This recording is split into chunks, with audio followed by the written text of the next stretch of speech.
Allah saja membenci orang itu, masa kita sukai? Allah saja menganggap dia bahaya, masa Anda jadikan teman?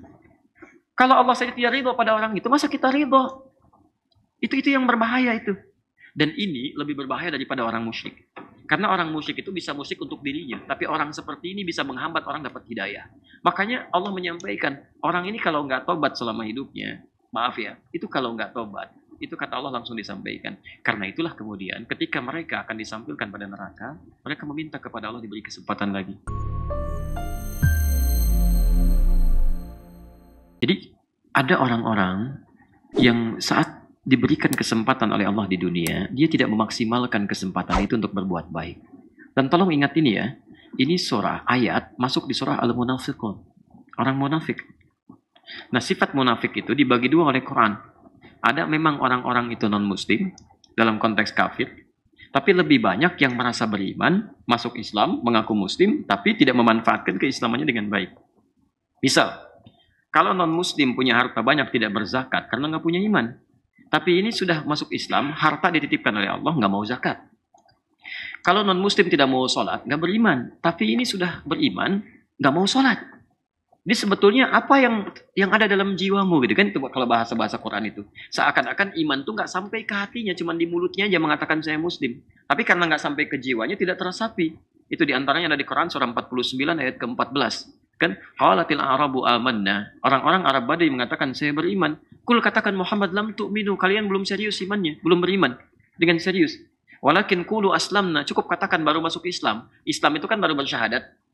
Walamma yadkhulul imanu fi qulubikum, sedangkan imannya nggak masuk ke hati, jadi cuma di lisan aja. Muslim ya, muslim. Beriman. Kok nggak sholat? Ya itu kan urusan saya dengan Allah. Ya, Om ke masjid yuk, duluan aja. Dia emang nggak tahu masjidnya? Enggak, baik. Nggak mau masuk surga? Masjid aja nggak tahu, apalagi surga. Bisa gitu kan? Nah, ini ada orang-orang seperti itu tuh yang susah gitu kan? Padahal sudah beriman. Wa fi adanihim waqra, Quran surah ke-6 ayat ke-25. Di telinganya ada sumbatan. Jadi kalau kayak konser, kayak macam-macam tuh gampang kedengarannya. Tapi suara adzan yang di samping rumahnya nggak kedengeran, Pak. Nggak kedengeran itu ya. Bahkan matanya terhalang. Saking sayangnya Allah, kalaupun telinganya nggak dengar, itu hidayah datang lewat penglihatan. Lihat orang sholat, lihat masjid, nggak bisa lihat. Ya, sampai hatinya nggak bisa mencerna. Turun Quran surah kedua ayat ke-7 itu, posisi paling kanan sebelah atas. Khatamallahu ala qulubihim wa ala sam'ihim wa ala absarihim ghishawah. Nah, sebagian orang itu orang-orang munafik. Ayat ke-8-nya. Wa minan nasi may yaqulu amanna billahi wa bil yaumil akhir wa ma hum bimu'minin. Tahu dari mana orang munafik itu? Sifat munafiknya dan bahasa munafiknya. Quran surah keempat ayat 142. Posisi paling kanan di sebelah atas itu.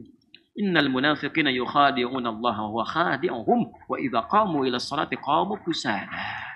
Jadi ada orang munafik juga, mohon maaf, yang dia itu bukan hanya dari kalangan kafir, tapi dari kalangan orang-orang yang mengaku beriman kepada Allah Subhanahu wa Ta'ala. Diberikan kesempatan dunia, tenaga nggak mau ibadah, dengan harta nggak mau sedekah dan sebagainya. Nah, apa yang terjadi?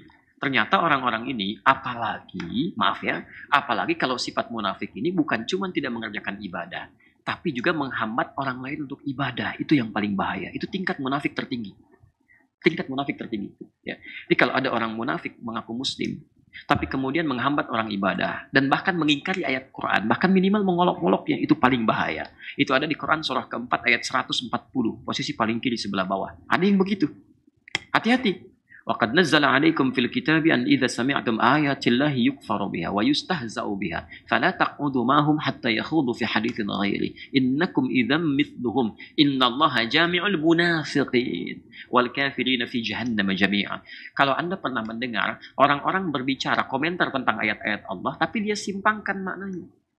Pandai bicara tentang Al-Quran, cuman dijadikan dalil untuk menyimpangkan orang dari ketentuan Islam. Apa Bapak pikir orang yang bicara semua agama sama itu non-muslim? Ada yang mengaku muslim. Bapak-bapak, ibu sekalian, sebetulnya semua agama itu sama. Mengajak pada Tuhan yang sama, cuman caranya beda-beda. Siapa yang bicara itu? Bukankah ada yang mengaku muslim? Tapi dia mengambil ayat-ayat Quran untuk menegaskan klaimnya, dan enak sekali motong-motong. Dalilnya ini loh dalam Al-Quran. Itu orang munafik. Dan munafiknya tingkat tinggi. Allah saja membenci orang itu, masa kita sukai? Allah saja menganggap dia bahaya, masa Anda jadikan teman? Kalau Allah saja tidak ridho pada orang itu, masa kita ridho? Itu yang berbahaya itu. Dan ini lebih berbahaya daripada orang musyrik. Karena orang musyrik itu bisa musyrik untuk dirinya, tapi orang seperti ini bisa menghambat orang dapat hidayah. Begitu non-muslim mau masuk Islam, semua agama sama. Tuh, ya gak jadi masuk Islam ya. Ya, ada orang kena penyakit seksual. Ya, Bian misalnya kan, dia mau tobat, mau berbenah diri, mau sembuh. Aduh, itu tuh fitrah yang melekat pada diri Anda. Memang Anda itu diciptakan unik begitu. Gak apa-apa nikah aja dengan sesamanya. Gak apa-apa kok, itu bagian dari keunikan kehidupan. Ya, kambing aja beda jenis. Silahkan, pernah nggak ada dengar kok kambing homo, sapi lebih? Nggak ada. Masa manusia yang punya akal bisa begitu? Tapi orang ini kemudian menghambat orang lain untuk menjadi lebih baik. Itu paling bahaya. Makanya Allah menyampaikan, orang ini kalau nggak tobat selama hidupnya, maaf ya, itu kalau nggak tobat, itu kata Allah langsung disampaikan, akan kami kumpulkan di neraka jahanam bersama orang kafir. Dan yang paling menarik, orang ini masuk neraka jahanam duluan dibanding orang kafir. Karena kalimatnya disebutkan duluan. Innallaha jami'ul munafiqin wal kafirin fi jahannam jami'an. Saya akan gabungkan orang munafik dan orang kafir. Orang kafir urutan kedua, munafik duluan. Munafik, kalau orang kafir nggak ada imannya, neraka jahanam wajar. Kamu udah ada iman menyesatkan orang sampai orang nggak jadi masuk Islam ya. Masya Allah. Sampai orang-orang nggak mau tobat gara-gara kamu nih. Kamu duluan ke neraka jahanam. Kamu duluan.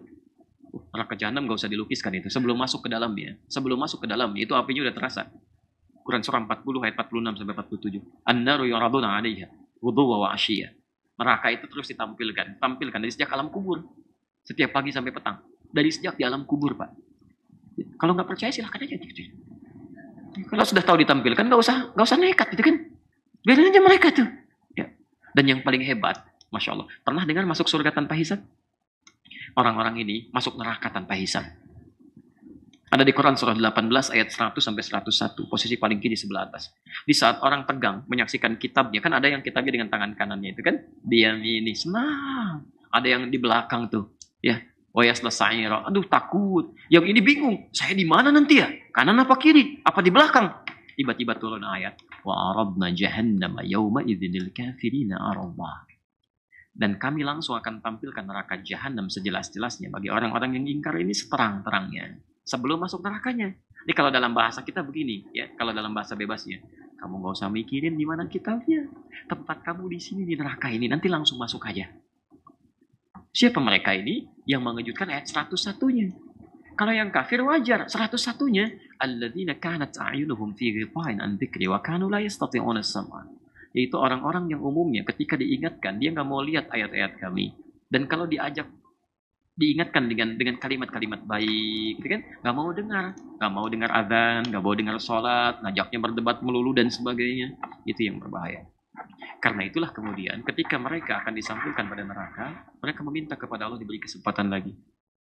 Ya Allah, tolong ya Allah, beri tangguh sedikit aja. Ya, sedikit aja ya Allah. Mohon ya Allah. Fa asaddaqa wa aqum minas shalihin. Maka saya akan bersedekah. As-saddaqa. Apa itu sedekah? Itu dulu yang dipahami.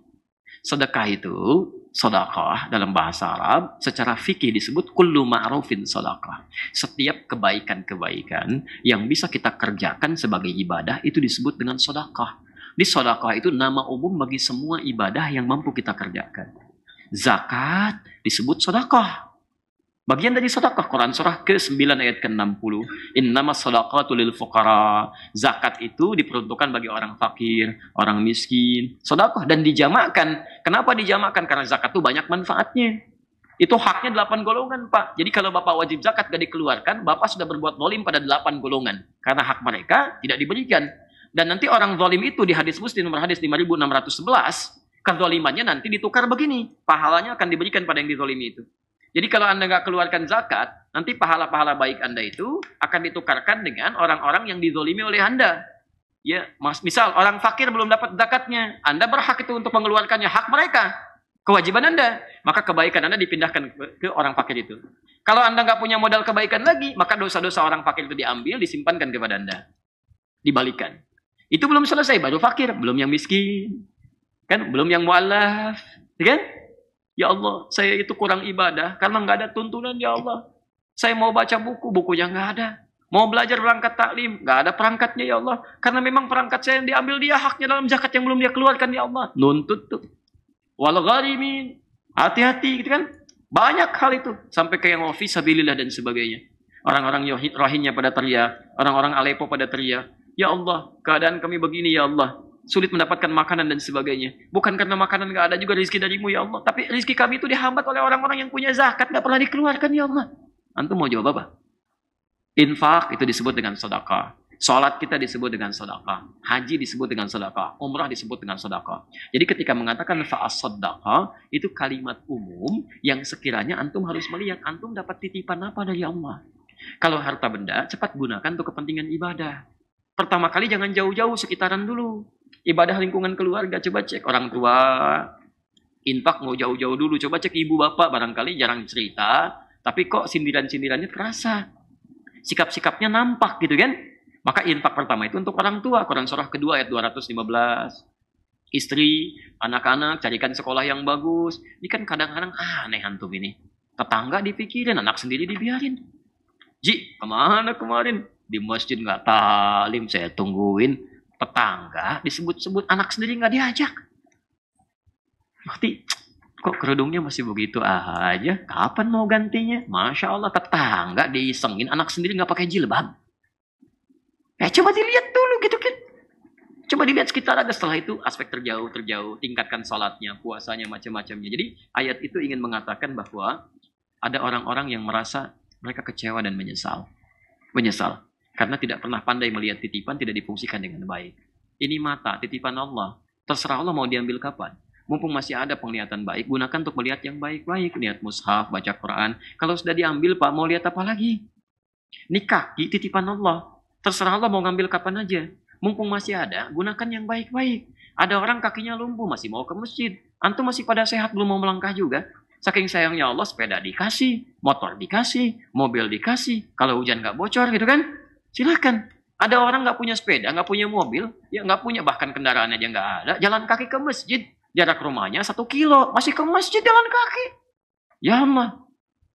Nah, saya kira itu Pak Arif ya. Halo? Ya, baik. Jadi silahkan ya Pak Arif, punya potensi apa subuh ini ya? Kalau ada harta titipan silahkan. Jamaah pulang ada yang lapar ya sediakan sarapan gitu kan. Kalau ada buku lebih ya silahkan infakkan ya. Itu ada potensi. Ya, fa'akum minas solihin, dan supaya diberi kesempatan untuk mengerjakan amal soleh. Jelas ya? Baik, itu contoh saja. Ya, terserah Pak Arif mau dikerjakan atau tidak kan, itu hal yang lain. Cukup ya? Baik. Supaya ada kesempatan sholat syuruk, jadi saya akhiri dulu untuk pertanyaan ini. Kita berjumpa di kesempatan berikutnya.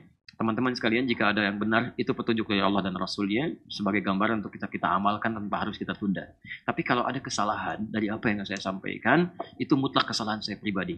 Tolong maafkan saya, dan tolong tinggalkan pendapat saya yang keliru. Langsung ambil saja pendapat Ustaz yang lebih baik, tanpa harus diperdebatkan dan buang-buang waktu dan tenaga kita. Jelas sampai sini?